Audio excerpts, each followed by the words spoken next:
जय हिंद, वंदे मातरम। दोस्तों, कैसे हैं आप सब लोग? उम्मीद करता हूँ बहुत ही अच्छे होंगे। और आज अपन जो बात करने वाले हैं वो है धाराधुरा के बारे में। ठीक है, जो धाराधुरा का पार्ट दे रखा है, क्विक रिवीजन करेंगे अपन। ठीक है, आपका ज़्यादा समय नहीं खराब करेंगे। ठीक है, बिल्कुल जितना हो सके उतना फास्ट। ठीक है, तो शुरू करते हैं। क्या क्या है? ठीक है,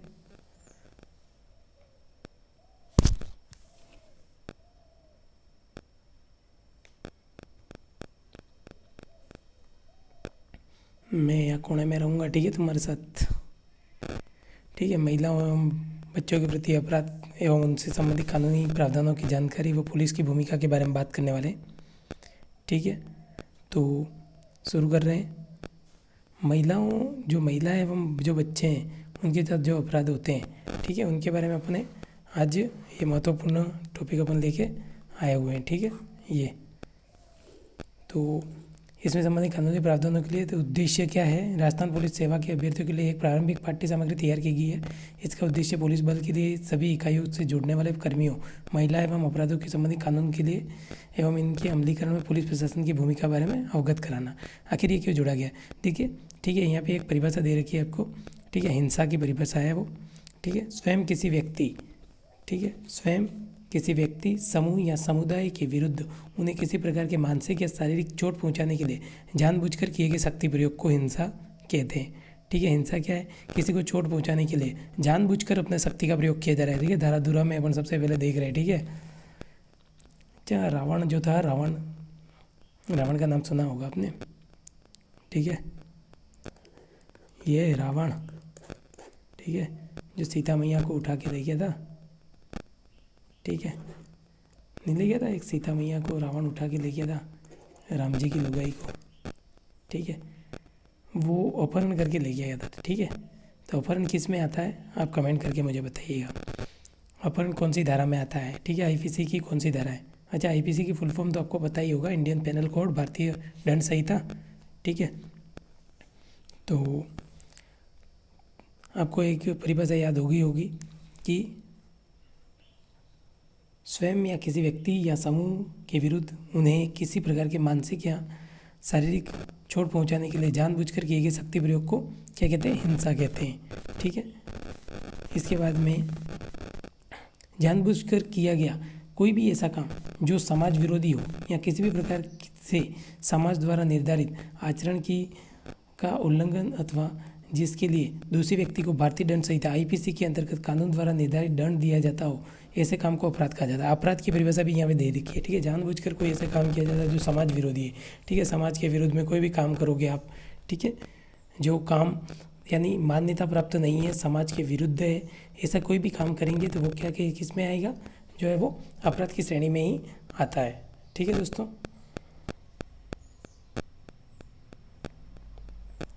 उपरोक्त परिभाषा के आधार पर यह कहा जा सकता है कि हिंसा और अपराध दोनों एक दूसरे से सीधा संबंध में है। ठीक है, एक तो हिंसा और अपराध दोनों कहीं ना कहीं एक दूसरे से जुड़े हुए। ठीक है, हिंसा देखिए, आपने देखा अभी यहाँ पे कि हिंसा की जो परिभाषा है, ठीक है, उसमें जानबूझकर किए गए शक्ति का प्रयोग है। ठीक है, और यहाँ पे जो है वो उसी शक्ति का प्रयोग करके अपन कोई ना कोई अपराध को कारित कर रहे हैं। ठीक है, तो दोनों एक दूसरे से जुड़े हुए हैं। उपरोक्त परिभाषा के आधार पर यह कहा जा सकता है कि दोनों एक दूसरे से जुड़े हुए हैं। ऐसी कोई भी क्रियाकलाप जिससे किसी व्यक्ति विशेष या समुदाय की भावनाएं और स्थिति पर प्रतिकूल प्रभाव पड़े और व्यवस्थाओं में अवांछित प्रभाव पड़े, वे सभी हिंसा और अपराध की श्रेणी में आता है। दोस्तों, आपको ये बोरियत लग रहा होगा, लेकिन ये जो है मैंने राजस्थान पुलिस की साइट से डाउनलोड किया है और यहीं से प्रश्न आएगा। आपने चाहे कितने भी नोट्स बना रखे हैं, कुछ भी पढ़ रखा है, लेकिन जो बाल अपराध से संबंधित जो है वो यहाँ इसके अलावा कहीं से भी प्रश्न नहीं आने वाला है। चाहे आप कहीं से भी पढ़ लो, कुछ भी कर लो। ठीक है, बदलते मौजूदा परिवेश में बच्चों एवं महिलाओं के प्रति अपराध एक आम समस्या बनती जा रही है।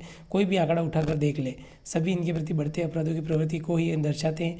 आज बच्चों एवं महिलाओं के प्रति अपराध की रोकथाम के लिए आवश्यक है कि समाज का हर एक वर्ग जागरूक हो और उसके उन्मूलन के लिए समुचित प्रयास करे। यह समाज से अपेक्षित है कि हम बच्चों एवं महिलाओं के प्रति हो रहे अपराधों को चिन्हित करें और उनके उन्मूलन में सहायक भूमिका अदा करें। जहाँ तक सरकारी व्यवस्था एवं तंत्र का प्रश्न है तो उनके द्वारा अनेक तरह के कानूनी व्यवस्थाओं का प्रावधान किया गया है।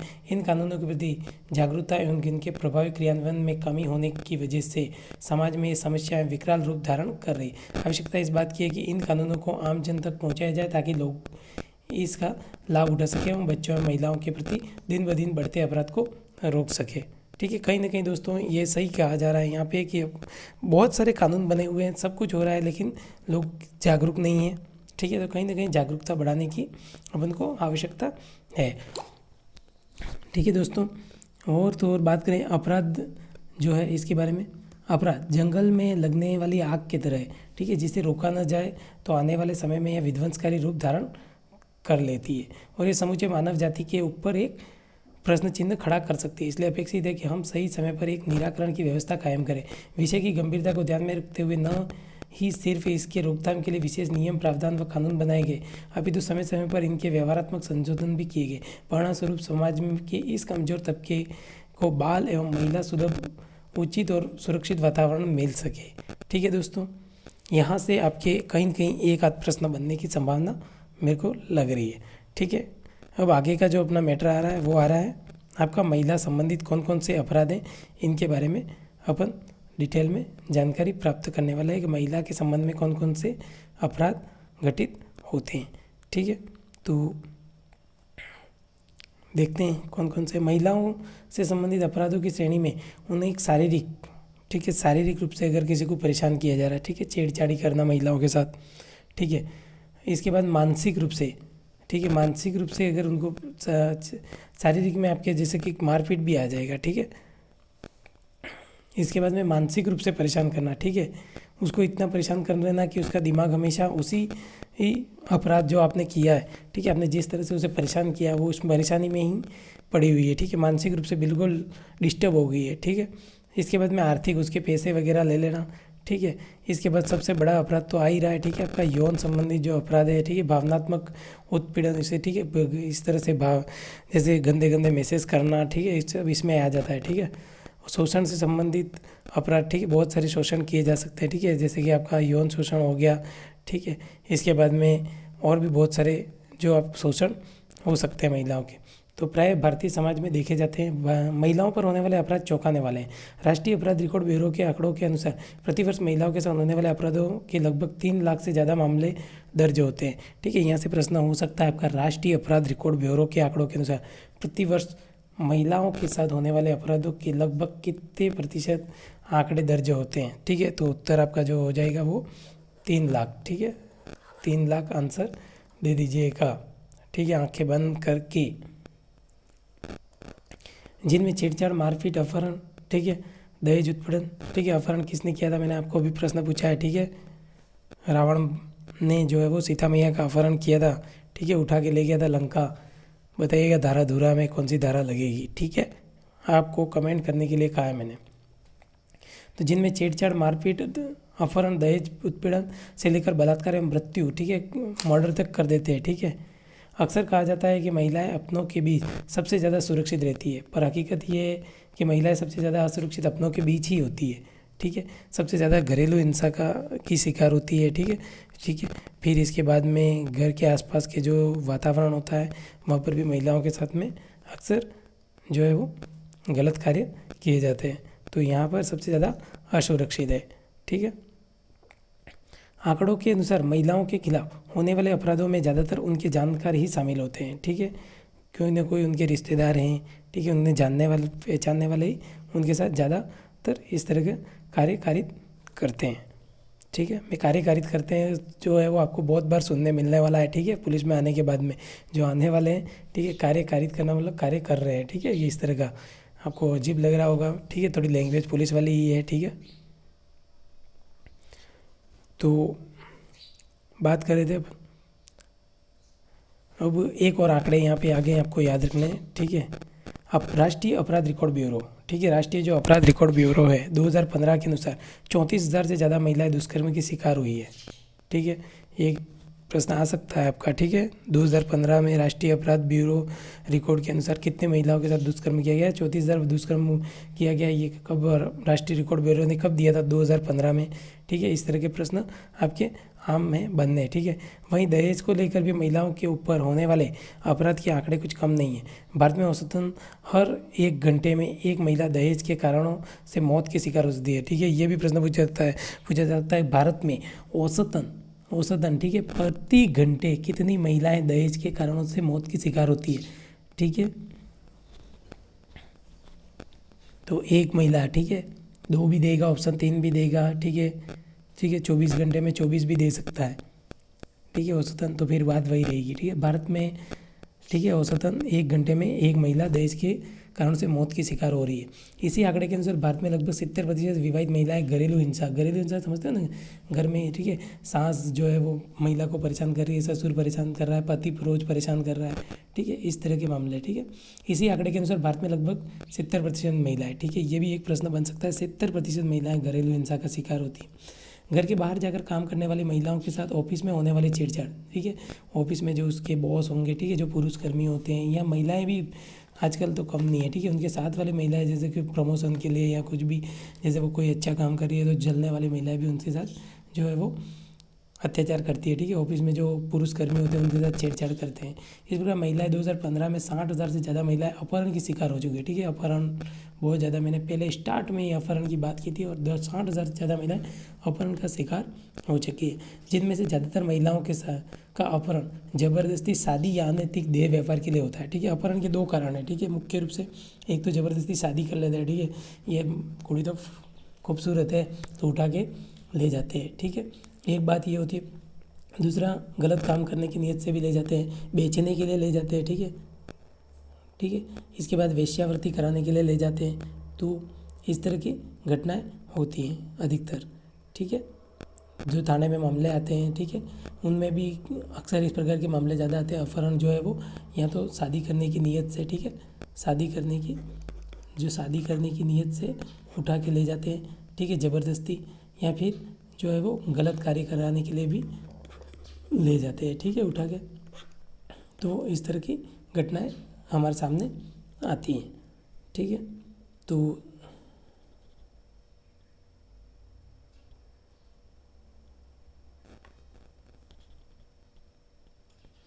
इसके बाद में अपन बात करते हैं उपयुक्त महिला संबंधी अपराधों को रोकने के लिए या उनसे निपटने, उन अपराधों से महिलाओं के संरक्षण के लिए कौन कौन से कानून बनाए गए हैं, ठीक है। अभी अपन थोड़े कानूनों के बारे में बात करने वाले हैं। तो कौन कौन से वो कानून हैं? उपयुक्त महिला संबंधी जो रोकथाम के लिए जो बनाए गए कानून हैं उनमें बात करें, सर्वप्रथम 1950 में भारतीय संविधान में बच्चों एवं महिलाओं की सुरक्षा को ध्यान में दिया गया, और भारतीय संविधान राज्य को यह अधिकार देता है कि वह महिलाओं एवं बालकों कल्याण के लिए विशेष उपाय कर सकता है। भारतीय दंड संहिता 1860, ठीक है, सबसे पहला जो कानून आता है, ठीक है, वो है आपका IPC। यहाँ पे अपन बात कर रहे हैं IPC की फुल फॉर्म आपको पता होगा, अगर नहीं पता है तो इंडियन पेनल कोड, ठीक है, अगर नहीं भी याद है तो याद कर लेना, ये पूछी जा सकती है। और ये कब बनाया गया वो भी आपको याद होना चाहिए, 1860 में, ठीक है। सबसे पहले महिलाओं एवं बच्चों के लिए सबसे पहले ध्यान कब दिया गया, तो वो दिया गया आपका 1950 में, याद रखिएगा, ठीक है। ये साल प्रश्न वहीं से पूछे जाएंगे और कहीं से आने वाले नहीं है। इंडियन पेनल कोड याद कर लेना, ठीक है। इसके बाद में ये जो भारतीय दंड संहिता IPC 1860 एक व्यापक कानून है जो भारत में आपराधिक कानून के वास्तविक पहलुओं को शामिल करता है। यह भारत के किसी भी नागरिक द्वारा किए गए अपराधों के बारे में बताता है एवं उनमें प्रत्येक के लिए सज़ा और जुर्माना, क्या सज़ा होगी और क्या जुर्माना, ठीक है। कानून की जो परिभाषाएं हैं वो भी दे रखी है, ठीक है। भारतीय दंड संहिता पूरे भारत में लागू है, ठीक है, पूरे भारत में ये लागू कर दी गई है भारतीय दंड संहिता 1860 से। और सबसे बड़ी बात कि इसमें जो अपराध है वो कौन सा अपराध कैसा है, किस तरह का है, ये भी बताया गया है। साथ साथ इसमें कितनी सज़ा होगी और क्या क्या जुर्माना हो सकता है, ये सारा की सारा इसमें बताया गया है, ठीक है भाई। अब अपन बात करते हैं, इस संहिता में महिलाओं को विशेष अधिकार प्राप्त है, ठीक है, महिलाओं को बहुत करके दिए गए। भारतीय दंड संहिता की धारा 354, 354 क्या कहती है, धारा 354 की बात करते हैं, ठीक है। 354 कहती है कि स्त्री की लज्जा भंग करने के आशय से उस पर हमला, ठीक है, उसकी इज्जत बिगाड़ने के आशय से जो है वो, ठीक है, लज्जा भंग करने के आशय से उस पर जो हमला या आपराधिक बल का प्रयोग किया जाता है वो धारा धुरा 354 नंबर कह रही है, ठीक है दोस्तों। 354 नंबर कह रही है कि स्त्री की लज्जा भंग करने के आशय से उस पर हमला करना, ठीक है, और यहाँ आपराधिक बल का प्रयोग करना इसमें शामिल है, ठीक है। प्रश्न सीधा सट पूछेगा, ठीक है, ये परिभाषा में लिख देगा, ये पूरी की पूरी लाइन और 3-6 धाराएं लिख देगा।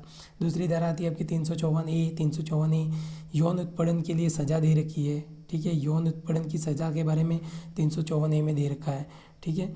इसके बाद में 354B पे क्या दे रखा है, बलपूर्वक या हमले द्वारा किसी स्त्री को नग्न करना, ठीक है, बलपूर्वक या हमले द्वारा किसी भी स्त्री को नग्न करना या नग्न होने के लिए विवश करना, ठीक है, समझ रहे हैं आप बात को, ठीक है। बी में दे रखा है बलपूर्वक, बी से याद रखना बलपूर्वक, ठीक है, बलपूर्वक क्या करना है, नग्न कर रही है, ठीक है। ए से ए और य, ठीक है, ये मिलता जुलता ही है 354 में लज्जा भंग, ठीक है, लज्जा भंग, ए में यौन के लिए सज़ा, ठीक है, ए में सज़ा, बी में विवश कर रहे हैं, ठीक है, नग्न करने के लिए विवश कर रहे हैं। फिर सी में ताक झाक करना, ठीक है, किसी स्त्री के लिए ताक झाक करना, ठीक है, किसी स्त्री को देख करके ताक झाक करना, जैसे पड़ोस में कोई अच्छी लड़की आई है ताक झाक करते हैं, ठीक है, तो इस तरह की ताक झाक करना भी अपराध की श्रेणी में आता है, ठीक है, सी में। और डी में पीछा करना, किसी स्त्री कोई जा रही है, ठीक है, टेम्पो से उतर गई, उसके पीछे पीछे जाना रोज, ठीक है, उसके पीछे लग जाना, ठीक है,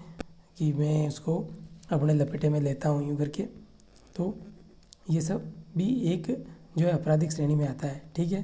तो यहाँ पे अपन ने 4 धाराएं देख ली, 354, 354A, 354B, 354C और 354D, ठीक है। 354 में लज्जा भंग, 354A में यौन उत्पीड़न, ठीक है, कि और इसके लिए सज़ा का प्रावधान, बलपूर्वक किसी स्त्री को नंगा करना, ठीक है, नग्न करना, ठीक है। इसके बाद में यहाँ इसको विवश कर देना, सी में ताक झाक करना और डी में पीछा करना, याद रह गया होगा आपको। फिर अपन बात करते हैं आगे की धाराओं के बारे में। 509 शब्द, अंग, विक्षेप या कार्य जो किसी स्त्री की लज्जा का अनादर करने के लिए आशायित है, ठीक है, ऐसे शब्द, ठीक है, या ऐसे कोई कार्य, ठीक है, ऐसे या किसी शब्दों का इस्तेमाल जिससे स्त्री की लज्जा भंग होने ही वाली है, ठीक है। इन सभी धाराओं में महिलाओं के होने वाले अपराधों के लिए कठोर कारावास की सज़ा या जुर्माना या दोनों लगाए जा सकते हैं। इसका उद्देश्य महिलाओं की सुरक्षा के लिए सुरक्षा एवं गरिमा को सुरक्षित करना है, ठीक है।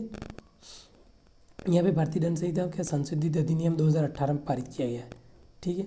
उसमें क्या दे रखा है, देश में महिलाओं के प्रति बढ़ते अपराधों खासकर यौन उत्पीड़न के लिए सख्त सज़ा सुनिश्चित करने के लिए देश भर में ये कानून लागू किया गया है। नए कानून में बलात्कार की परिभाषा को व्यापक बनाते हुए इसके लिए सख्त सज़ा का प्रावधान है। बलात्कार के मामले में पीड़ित की मौत हो जाने या उसकी स्थायी रूप से मृतप्राय हो जाने की स्थिति में मौत की सज़ा का प्रावधान भी इस कानून के तहत किया गया है। दोस्तों आपको पता होगा ये 2018 में भारतीय दंड संहिता में ये संशोधन क्यों किया गया था, निर्भया कांड के बाद किया गया था, आपको याद होगा, दिल्ली में जो निर्भया कांड हुआ था, ठीक है, और उनके आरोपियों को फांसी की सज़ा दी गई थी। सामूहिक बलात्कार की स्थिति में दोषियों के लिए धारा 376D के तहत सज़ा दी जाती है, ठीक है। बलात्कार के लिए सज़ा देने का प्रावधान जो धारा 376 में किया गया है, लेकिन जो सामूहिक बलात्कार है, ठीक है, उसके लिए धारा 376D में सज़ा का प्रावधान दिया है, जिसमें न्यूनतम 20 वर्ष तो कम से कम सज़ा मिले, जो आजीवन कारावास तक हो सकती है, ठीक है, जीवन भर कारावास की सज़ा भी हो सकती है, ठीक है, लेकिन कम से कम 20 वर्ष की सज़ा तो हो सामूहिक बलात्कार में, ठीक है। इस तरह की बात रखी गई है। कानून में सहमति से यौन संबंध बनाने की उम्र 18 साल तय की गई है, ठीक है। 18 साल से कम उम्र की अगर कोई लड़की या लड़का कर रहे हैं यौन संबंध स्थापित, तो वो सहमति से नहीं माना जाएगा, ठीक है।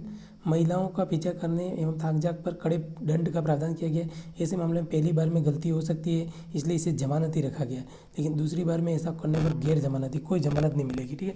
एक बार चलो कर दिया हो तो मान लेते हैं कि भाई गलती से हो गया होगा, ठीक है, लेकिन दूसरी बार तेजाबी हमला करने वालों के लिए कम से कम 10 साल की सज़ा का कानून का प्रावधान किया गया, ठीक है।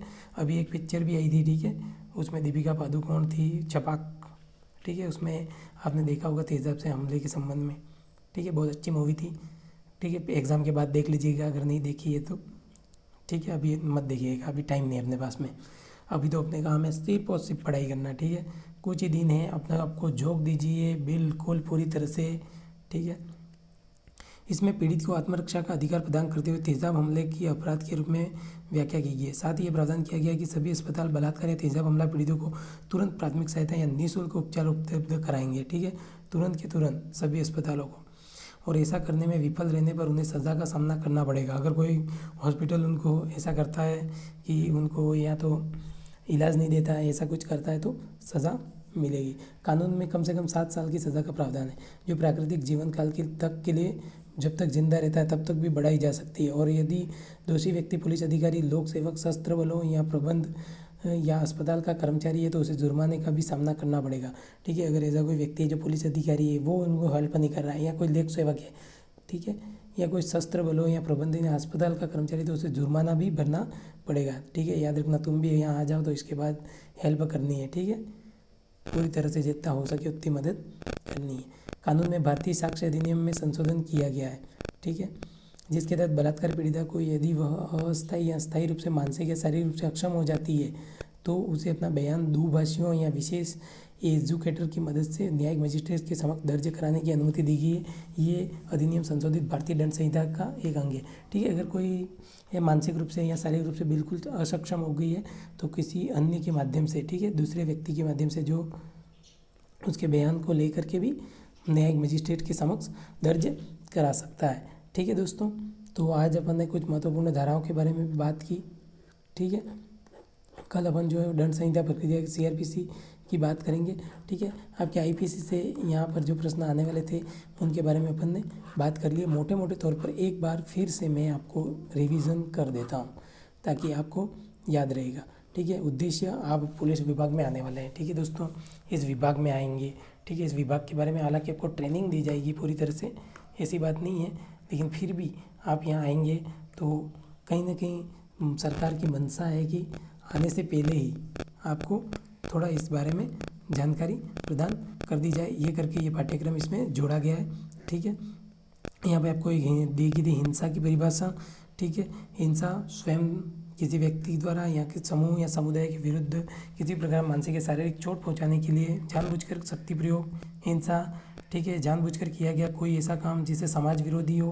ठीक है, जिसको मान्यता प्राप्त नहीं है। ठीक है, किसी भी प्रकार समाज द्वारा निधन, समाज यहाँ आपके जो जाति वाले समाज से मतलब नहीं है, पूरी समाज आ गया। ठीक है, पूरा भारतीय परिवार एक समाज है। ठीक है, तो इस प्रकार यहाँ पूरा विश्व ही एक परिवार है। ठीक है, वसुदेव कुटुंबकम, आपने देखा होगा, कुटुंब यानी अपना पूरा समाज, पूरा वसुदेव यानी पूरा विश्व ही हमारा परिवार है। ठीक है, तो उसके साथ कोई भी ऐसा काम जो वहाँ पर निर्धारित नहीं है, ठीक है, निर्धारित मापदंडों से अलग है, जिसके लिए आपको IPC में दंड दिया जा सकता है, ऐसी इसकी परिभाषा दी गई थी। ठीक है, इसके बाद आगे अपन बात करते हैं इन परिभाषाओं के आधार पर जो है वो अपन महिलाओं बच्चों के साथ में क्या क्या अपराध होते हैं उनके बारे में थोड़ा सा, कैसे धीरे धीरे विकराल रूप ले रहा है और कैसे लोगों में जागरूकता नहीं है, इसके बारे में बात की गई थी। ठीक है, इसके बाद जो महिलाओं पे अपराध होते हैं उनके बारे में अपन ने देखा था कि 3 लाख से ज़्यादा राष्ट्रीय अपराध रिकॉर्ड ब्यूरो के माध्यम से प्रतिवर्ष महिलाओं के साथ होने वाले अपराधों में 3 लाख से ज़्यादा मामले। ठीक है, फिर कौन कौन से अपराध होते हैं वो अपन ने देखा, छेड़छाड़, मारपीट अपराध, दहेज उत्पीड़न, बलात्कार, ठीक है, मृत्यु तक को देख लिया। 2015 में राष्ट्रीय अपराध ब्यूरो रिकॉर्ड में 34,000 से ज़्यादा दुष्कर्म, ठीक है, अपन ने देखा। इसके बाद 70% भारत में लगभग जो है विवाद में घरेलू हिंसा का शिकार हो रही है, वो भी देखा। ठीक है, 2015 में 60,000 ज़्यादा महिलाएं अपहरण का शिकार हुई, ये आंकड़े देखे। ठीक है, सबसे पहले जो है महिलाओं बच्चों के लिए सुरक्षा के लिए जो है वो प्रावधान करने का बीड़ा जो है वो 1950 में उठाया गया था। फिर भारतीय दंड संहिता की जो है IPC वो 1860 में लागू हुई। ठीक है, भारत में, उसके बारे में अपन ने बात की। ठीक है, IPC की फुल फॉर्म मैंने बताई थी, इंडियन पेनल कोड। ठीक है, इसके बाद में 5 महत्वपूर्ण धाराओं के बारे में अपन ने देखा। 354 में अपन ने देखा स्त्री की लज्जा भंग करना, ठीक है, आपराधिक रूप से बल का प्रयोग करना। फिर इसके बाद धारा 354A यौन उत्पीड़न के लिए सजा के बारे में बताया। 354B में बलपूर्वक द्वारा हमले द्वारा किसी स्त्री को नंगा करना या नग्न करने के लिए विवश करना। फिर 354C में ताक झाक, 354D में पीछा करना और 509 में ऐसे शब्दों का इस्तेमाल करना या ऐसा कोई कार्य करना जिससे इस जो स्त्री का अनादर हो। ठीक है, यानी कि उसके मान सम्मान में कमी आती है। ठीक है, फिर इसके बाद भारतीय दंड संहिता में जो संशोधन किया गया है 2018 में, प्रश्न यहीं से पूछे जाएंगे। आईपीसी में पहली बार महिलाओं के उत्पीड़न के लिए संशोधन कब किया गया? 2018 में। ठीक है, और यहाँ पे छोटा सा एक चीज़ याद रखना, निर्भया कांड के बाद में ये किया गया था। ठीक है, इसके बाद में 376D में जो है वो 20 वर्ष तक की सज़ा रखी गई है। ठीक है, बलात्कार जो अगर सामूहिक किया जाता है तो। ठीक है, इसके बाद में यौन संबंध के लिए कानूनी उम्र जो है वो 18 साल तय की गई है, याद रखिएगा। तेजाबी हमला के लिए 10 साल। ठीक है, यहाँ से ही प्रश्न उठने वाले सारे के सारे। ठीक है, इसके बाद कोई अगर उपचार नहीं करता है, तेजाब पीड़ित है या बलात्कार पीड़ित है, उनके उपचार में सहायता नहीं करता है तो 7 साल की सज़ा। ठीक है, यहाँ तक अपन ने बहुत ही अच्छे से देख लिया है। आगे जब भी मेरे को टाइम मिलेगा मैं आपके लिए परीक्षा से पहले अपन इस पार्ट को आपके 10 नंबर तो मैं पक्के कर दूंगा। ठीक है, और यहीं से आने वाला है, कोई और फालतू पकड़ने की ज़रूरत नहीं है। ठीक है दोस्तों, और इसकी PDF में टेलीग्राम जो हमारा चैनल है उसकी जो किरण ऑनलाइन स्टडी सर्च कीजिएगा, वहीं मैं डाल दूंगा ये PDF। ठीक है, थैंक यू वेरी मच। जय हिंद, वंदे मातरम।